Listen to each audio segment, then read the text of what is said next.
Today we are touring the Phoenix Funhouse, our garage. Welcome back to Husman Bros. I'm Justin. And I'm Aaron. Before we go too much further, be sure and subscribe for lots of great videos like this. So today, we're close to home. We're in a place we spend a lot of time at, or at least I spend a lot of time at, our garage. And so this is my other office. We'll see that part of it soon, but it's also full of our cars. Exactly. Let's take a peek. So we start with the divco.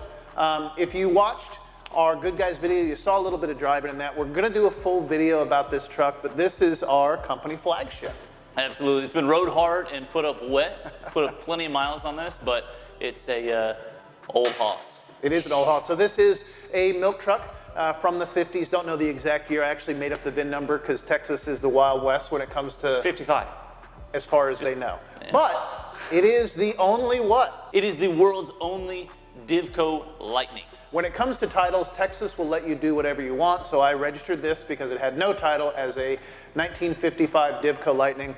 As we said, we'll talk about that more in the future. I know that we'll get some good pictures of it now, but let's move on to this one. So this is our 911, 2011 GTS. And we will do more about this. We love this car, fantastic, and it gets its own side of the garage. Right, it's a special car. So, and I'm gonna correct you, because every 911 is something else. This is actually a 997.2 GTS, the last of the great 911s. So now we've got this one. Here we've got our Cayenne, and you've certainly seen a lot of videos about this one. Big V8 in it. And IBC has been lifted. We've made the video about it, so if you want all the details about it, go check it out. But this is our fun off-road vehicle that we've got. We haven't done it very well. I didn't wash this one because this one is the one that can be dirty. It's the equivalent of having a BMW motorcycle. You just have to enjoy it. You don't really have to wash it as much. Speaking of motorcycles, we've actually got another one here to talk about. Way back here in the back, was it 57? 57. Man, I always get the model. No, it's not a Road King. It is a Road King. It's not a Road King. It's not a Pacemaker. It's a Pacemaker, that's what it is. No, it's a Road King. It is absolutely not a Road King. And everybody on this video will correct you. We'll see. Good morning. Hey, good morning. I got a question for you. Yeah, what's that? What is the model of the Cushman? It's a Pacemaker. Yes. Justin thought it was a Road King. 57? So 1957, that's the first year of that body. The Road King was the two-speed model. Ah. I think the model designation is a 722, and the Road King is a 724 or something like that. Okay. Awesome, thanks. Cool. Look for your phone call on YouTube. All right, well, it's a Pacemaker, no doubt. There we go. Thank you. All right, thanks. All right. I'm not always wrong, but when I am, I'm corrected by our fathers. So this is a 1957 Pacemaker, single speed, Cushman. It has been in the family for pretty much all of my life. For a long part of my life, it was in parts in the garage, and I had never really seen it run or anything, but our dad commuted to work on this when they first moved to Dallas. Through Dallas at night, he worked the night shift. And have you ever ridden this really any distance? It's a wild and crazy ride. It is. It's really small wheels. There are absolutely no mirrors. No. And it's just a twist and go situation with a foot brake. Yeah. Which is something else. So squishy foot brake. That's very squishy. I rode this one day out to get lunch from here after kickstarting it 100 times to get it started. And I rode it out, and that was maybe 3/4 of a mile. And that was one of the scariest drives I've ever had in a motorcycle. And I'm no slouch when it comes to riding miles on a motorcycle. So this is the Pacemaker. We are going to have to buy this from our father very soon. So that'll be a good time to talk about. And when we do that, we'll do a full review on this as well. Now, let's talk about our garage. This was actually my pet project. I was the construction manager on this thing, worked with a great company called Spire, and they did a really good job. I did make some mistakes, I'm gonna be very frank. We painted this whole thing in a flat white, which is not great. Dad actually was a construction manager in his old job, and after I finished, he shared that I should have gone with an eggshell so I could wipe off stains more easily. So that's one thing I learned. So some of the art will be stains on the walls in this garage. Yes. A fun fact, we go back to this. This actually has been run through the walls of this garage twice because there is no neutral on this. And when you kickstart it, there's a better than 50% chance that it's going to rocket whatever direction you're pointing. It actually missed the 911 narrowly one time when I did it, and our father ran it through the wall on this side and very nearly knocked out the front of the divco. So you gotta really want it if you're gonna ride this Cushman. this hasn't been started in many months. I'm not sure why we're gonna buy this. I don't know. It doesn't make any sense. So this is our last vehicle, but as we know from touring the other garages, it's not just about what you've got parked in it. It's the whole package. Yeah, looking at some of the other garages, they may have some better art on there, but I do like what we have going on here. And there was another guy here who had a sale with some very special memorabilia, and I picked these prints up because I thought they were really cool. These prints were made specifically they were commissioned for a car show that was going on, a very nice car show. And so they were all really cool. They look like old movie posters, some maybe even some horror posters, but directed by Carol Shelby, produced by Shelby Automotive Inc. And so they've got a lot of cool titles on them and cool fonts. And so I thought these would go great in this garage. I don't have any Mustangs currently, any Cobras. The only Ford I've got is stuffed in a divco, which is from Detroit, so I guess that's something. But I thought these posters really helped and made a nice touch here. So I have a question for you. When you bought these, did you realize that they were all Mustang focused, or you just saw the art and thought it was cool? 1A and 1B. I mean, I did knew. notice that they were all Ford focused. Right. I did think about that. Okay. And I made the tie to the Lightning engine, so I've chopped up a Ford at least. It's tenuous, so I'm into it. Now, do you have a favorite one? And my favorite out of all of these, I think I really have to go with this one over here, Attack of the Killer Cobras. I just thought that was a really cool one. It was funny, reminding me of Attack of the Killer Tomatoes, or that weird, mysterious sci-fi video none of us in our family can find again, the Attack of the Killer Bread. I don't think it exists. I think that was a mass hallucination. My favorite is Dr. Shelby's Secret Formula. It makes me think of like Jekyll and Hyde, because while Mustangs are performance cars, they were kind of secretary cars too. They come with a small 6-cylinder, they're cute and all that sort of thing. And I like the idea of the Mustang transitioning from fun commuter car to this fire-breathing monster. So that's why I love Dr. Shelby's Secret Formula. Another thing over here in the corner, I have a thermometer. There's a lot of family stuff in this garage, and my brother and I are in business together. We're YouTube stars together. And so this is a harken back to my grandfather. He worked for a company called Brillion that sold farm equipment. And this is an old thermometer that has been in my family, again, my entire life. That's kind of who we are. Let's go look at what else we've got going on the walls over here. Yes, that is who we are. We are Husmans. We are hoarders of things. That's one way to say it, for sure. Although, to be fair, it doesn't get to a filling up your house sort of way. We also do get rid of a lot of our stuff eventually. One thing I don't think we will get rid of for quite some time is probably some of these prints that we've got. Got a big wall over here, so we've got some big prints we wanted to put on it. This one here celebrates the 60th anniversary of the Maverick Region Porsche Club. It's a really cool mosaic with a bunch of covers from their Slipstream magazine. We're a big sponsor of the Porsche Club. And very active. Been active for a long time. Absolutely. This one, we got a little bit of nostalgia, the Dallas Grand Prix from 1984. Yeah, this was an exciting time for me. You're a little bit young, but for me, this was shortly after we moved to Dallas. It was all over the news, it was everywhere, and this poster seemed to be everywhere. I actually spotted this one at an estate sale, tucked behind another shelf. They didn't know they had it. I think I paid like $2 or $3 for it. So yeah, it's very cool, by Leroy Neiman. Yeah, Leroy Neiman, big 80s artist. He's pretty well known. He still does things, but it's really just kind of a neat thing to find. So Grand Prix, I don't think Texas Motor Speedway was here in '84. This was through the streets of Dallas. That's what made it so cool. It's like the race in Monaco. I mean, like through the streets. So did they continue this on past 1984? I think it was a one-year thing. Well, probably because they tore up their car so bad. Only one car made it to the finish line, going through all the potholes in Dallas. You know what? I actually know someone who drove in this race. I'll ask him why it didn't continue. Yeah. Maybe we'll get back Stay on tuned. that one. So this is the poster from the Concours from this year. And one of the reasons this is here, other than it being a really, really cool piece, is we also need a mural here. Because we've got a big blank wall and we've got to put something on it. We do, and we've had this place for a few years now. We've kind of been kicking around what we're gonna do, but this guy is a local artist. Actually, he's a friend of a friend. So I'm gonna reach out to him shortly and see what he's interested in doing on our wall here. Hope to have something really neat up there next time we do a video. So this is not all we've got on the walls here. No, we still have a little more to show. A little more to show, but let's go up there a little bit. Oh yeah, okay. So these are our guitars and banjos. Now I know you play a little guitar. I do, I don't play these very much. Right, and I own several banjos. Yeah. Don't play them, I know some chords, we'll say it that way. We put these up here because it just looks cool. That was a big empty wall. Well, for me, the big thing was I own several guitars, and I do play guitar, and I do like playing different guitars.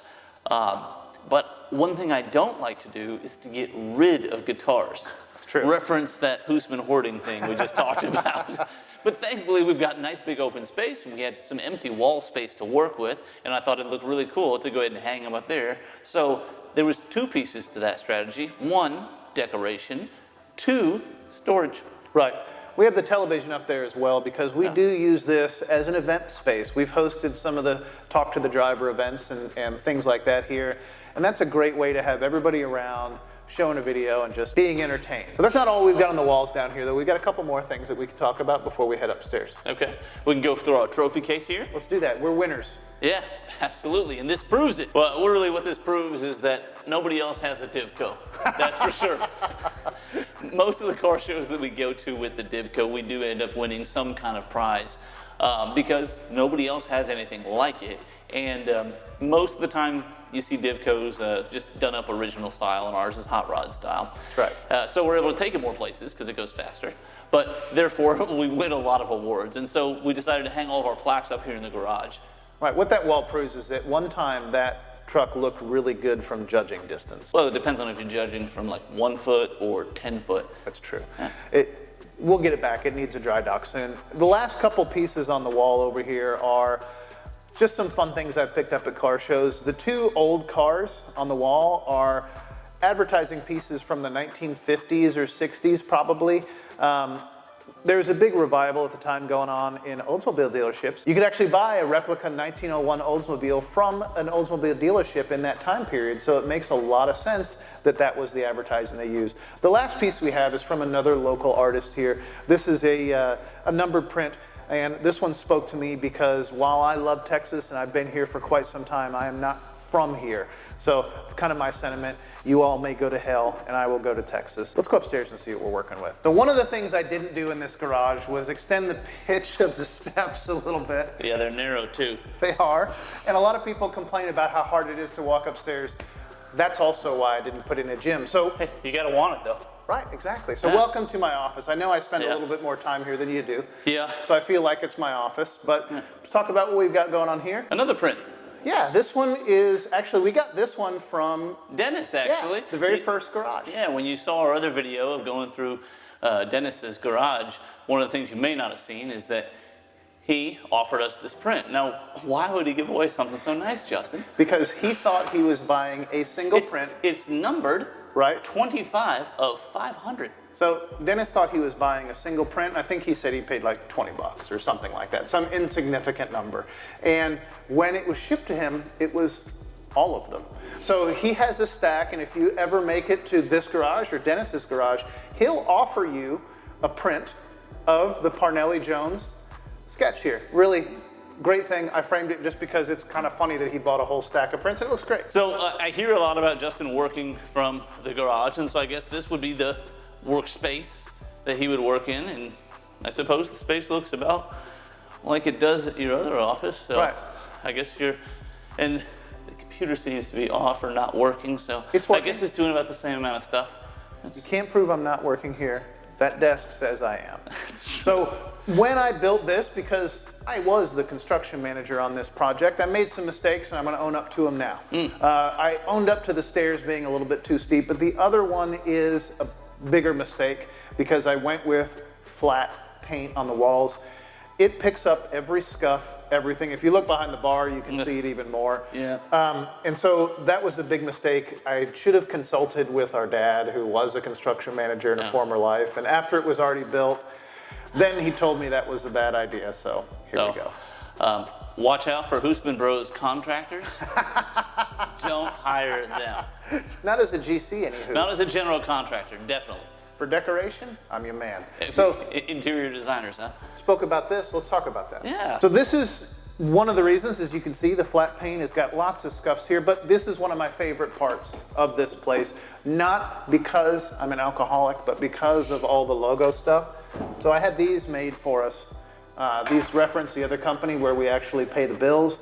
And we had these made because this is an entertainment space, or it was intended to be one anyway. It is. We're hosting an event here pretty soon. Absolutely. So why don't you tell everyone what they can see under the glass here? Well, here we have our bar top, and so we had a lot of discussions about what we were going to do with this. You know, a big fan of a bottle cap bar top is pretty cool. But we came up with this idea. We had all these ticket stubs that we had saved over the years and some of our different materials that we had printed over the years. And we thought it would be really cool to put them down on this bar top and then put a piece of glass over the top of it. We had this sticker hanging around from when we had first wrapped our first 944. Right. And it really just been hanging around. We couldn't commit to sticking it on anything, and I'm glad we saved it because it really looks great at the center of this bar, and we get a lot of compliments on these, and we saved these tickets, didn't use them, probably dealt with a little more hassle than we needed to when we were at different shows for trying to exchange tickets. Right, but it was all worth it. I have a method to my madness. We've even got the very first business cards we ever made with our cell phone number on there. Cameraman, stay away from those. But let's talk about what's behind the bar. So we have, you know, obviously booze behind the bar, but the jukebox top is one of my favorite parts. Another family heirloom piece. Absolutely. This is the top selector part of a 1960 NSM Prestige jukebox. Handled 45s, and it was in my house for a long time. And I used it. I played a lot of records on it. It was the entertainment system for my household. Always playing music until one day a little piece broke. Now the NSM is not one of the more common jukeboxes. So there are not a ton of them out there in the US. They were big in Europe, but not as much in the US. It's a German brand, right? I believe it was a German brand. I could not get this little piece, and that little piece is what let me select the songs. So long story short, I had to scrap the jukebox. Nobody really wanted to buy it. They would only take it, and so it didn't work. I took the parts off of it that would remind me of the jukebox. Got myself a new jukebox. But we went ahead and made this into a piece of art. Actually, our dad did. He made this into a piece of art for this garage, so it lights up. It's a fun nostalgia piece for us. But yeah, this is more than just Aaron's jukebox. This was actually a family jukebox that I selected songs on from birth, basically, and it actually existed. The reason our family owned it is because our great-grandmother, Grandma Schoen, owned a pool hall in Monticello, Iowa, and it sat in the pool hall. So she wasn't a pool hall kind of lady, so that's just a great story. Now, you still have the pool table at home, right? I still have the pool table at home. Yeah. And so that's a lot of fun. So in the basement as well was our 1952 International Harvester refrigerator. And it works at great expense. And this was an argument we had when we were building the garage. I had to choose between a shower and repairing this. And I chose this because it has a lot of sentimental value to me. I didn't have it redone. I just had it repaired so it functions as it should. It keeps things very cold. I think it's really cool that it's an International Harvester, and I think it's a great talking piece for the garage here. Everybody else has a normal fridge, but we have a 52. Now, fun fact, I have the original receipt for this. Is it still under warranty? It's not under warranty, and it weighs a metric ton. Do you want to guess what this thing cost when it was new? In 1952. 1952, a refrigerator. I'm going to guess it cost $250? $72. $72, what a deal. Well, for $72, but look how long this thing has lasted. Right, and only one $3,000+ service in between. So, but you spread that out over all those years. I guess it's a good return on your money. It's a good rate. So, you want to talk about our last little couple pieces of art in this corner? Yeah, over here we've got a vintage poster. This one is not family related, actually. We picked it up several years back, but this is from the 30s, and it is, believe it or not, an insurance magazine. I mean, it's a flyer of sorts. When you're in insurance, you go to conferences, they give you paper, and it has all the information about it. Insurance companies love their paper, but they nailed it on this one. This one was really cool. I wish they would give us paper like this these days, because obviously it makes a really cool poster here. But on the back of it, it is a product flyer with all of the things that you need to know to be able to sell this particular insurance. Absolutely. Yeah. This one is another favorite. I see it's breaking again, so I'm gonna have to send it to the mechanic. But this is our grouping of cars. You've already seen the 944, but we've got the 911 and then the Cayenne and the Divco. Our employees made this on Boss's Day many years ago. I don't know if it still applies, but they liked us then. And did a great job. Yeah. And so if you're gonna go to the garage, eventually you're gonna have to go, and not just home. And so I know this is the piece you've all been waiting for. Here's where the magic happens. This is our restroom. Justin insisted on this fancy toilet, and so I gave in and got it. I'm glad we did, because this is a lot lower profile, because this is a very small room. But it too needed decoration, and I also had stuff that I had hung on for way too long. My old beer mirrors from college, and so they made a great decoration for this bathroom. We put them all up and put a mirror on every wall, so it makes it really feel like a lot bigger of a room here. Plus, got some cool vintage beers here. My favorite of this one has got to be Spuds McKenzie. I was a big fan of Spuds growing up. So my favorite part of the restroom, if we're gonna spend a lot of time on restrooms, is what hangs over the sink. And I did this on purpose. We're gonna trade places right now.